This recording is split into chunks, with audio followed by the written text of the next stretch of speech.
Hey guys, welcome back to another exciting episode. My name is Chris, and tonight I'm talking about a movie called No Fear. It is directed by one Jorgis Borgesson, and that is in no way accurate. Jamison, LoCascio, a little possession-y demonic movie. Low budget for sure. The movie's about a couple that purchases this house and root through some of the old belongings left behind and discover an occult book, which then brings about a demonic possession and some hijinks ensue. Pretty generic idea. When you think about an occult book with possession, I think your mind goes to many different movies. And unfortunately, this movie just doesn't do anything to kind of like stand out as its own thing.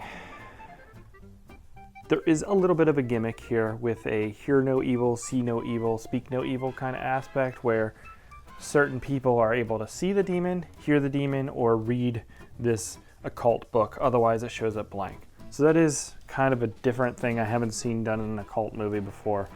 But beyond that, everything else here is pretty standard. And I get it's a low budget movie, and so you're working with what you got. Most of the movie takes place in one house, and that stuff I'm willing to forgive.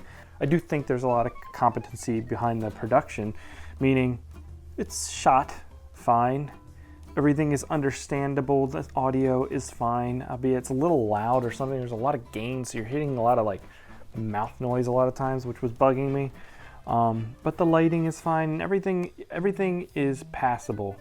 I just wish there was more of a unique voice in this movie, because it does feel like they're recreating much better movies in a lot of ways, or movies with a much higher budget so that they're able to pull off the effects and the ideas in a bigger way. So this just feels like a worse version than a lot of your like Conjurings or your Insidious movies or any of those kind of things. Now, if you would have told me this story and then they would have done some like weird, unique twist on it with the way they shot it, or brought a more interesting storyline in, then I'd be more forgiving of everything. The gimmick, like I said, was a little bit of something. But by the time you get to the gimmick part where they start introducing, like, I can't see the demon, I can, blah, blah, blah, blah, they start like laying on this backstory stuff that I just couldn't get invested in. I just really couldn't get invested in very much into this movie. I think that's the problem. And it's not because of the actors.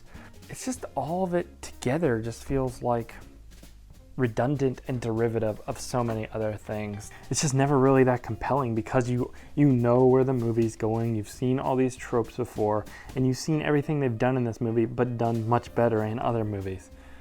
I know that's kind of harsh, but if this movie would have been a lot worse and it would have been fun in a bad way, that's one thing. But the movie is average, and then they bring nothing really new or creative to this thing, so it's just an average time and kind of boring, which unfortunately is like one of the worst things a movie can be.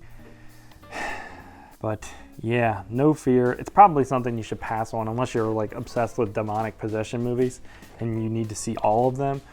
Otherwise, I'd probably recommend skipping this one, guys. So that's going to do it for No Fear. I will catch you here next time. Goodbye.